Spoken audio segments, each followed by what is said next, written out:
Marcus Sparks, MS Technical Services. This session, I'm going to touch on inverters for residential applications. What's popular is the 5 kVA, 5000 watt inverter. More than enough to see you through load shedding. I'm just talking about a standard 3-bedroom, 4-bedroom house, single phase or 3-phase, no problem. 5000 watts, right? You're not going to use the whole 5000 watts.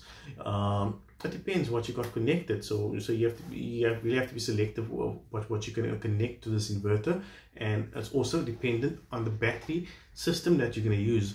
At this stage, I wouldn't recommend lead acid, but if that is what suits your pocket, it will give you service, right? It will give you the same service as long as you maintain, the 50% depth of discharge ratio and not try and go over that, right?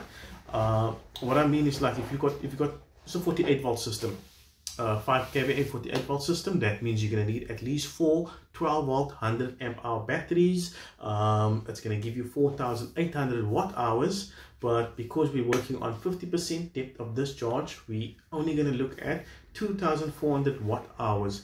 That's saying if you got a base load, say you got a base load of 600 watts, that includes your TV, alarm system, CCTV, electric fence, intercom, I don't know, fridge, freezer, a garage motor. What did I miss? I don't know. But and you got a bit of extra, you got power available. So you want to charge your phone during load shedding, you forgot it was load shedding. Oh, you can plug your phone in, you can still charge your phone. So say that's 600 watts. So you looking at this system and your 4 batteries, look at it as only 2400 watt hours. So you could carry that 600 watt load for 4 hours, no problem. Say it's stage 6, we're working worst case. It's not going to be stage 6 every day, but there's always a possibility, maybe even more stages, right? But worst case at the moment, we're just going to look at stage 6, 4 hours. If there's more stages coming, that's something else, and obviously that's going to increase your cost. You might have to get some more batteries. But lithium ion, on the other hand, if you look at a one battery, you look at a 5.5 kilowatt hour battery, say, make example, the Hubble one.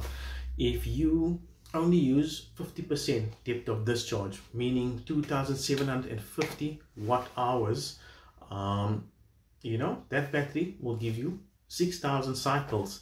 So that's 6000 load sheds effectively. But that same battery, the lithium ion, if you use that battery and you use it at 100% depth of discharge all the time, so you got a 1250 watt load on the system, so that means effectively you're going to run this thing down 4 hours. You're going to use 100% of the battery capacity. That same battery is only going to give you 3000 cycles, so it's half of the cycles you would get as opposed to using the 50% depth of discharge. So that is the key point with the system, is the load you apply to the system, right? And yeah, that's the main thing to consider, and that is where the cost will come in. Obviously, if you're looking at the later stage, adding on solar, that's a different story altogether. We can explore that in another session. But yeah, that is what you need to consider, what you want to back up, because the bigger the load, the bigger the expense. So yeah, that's something to consider.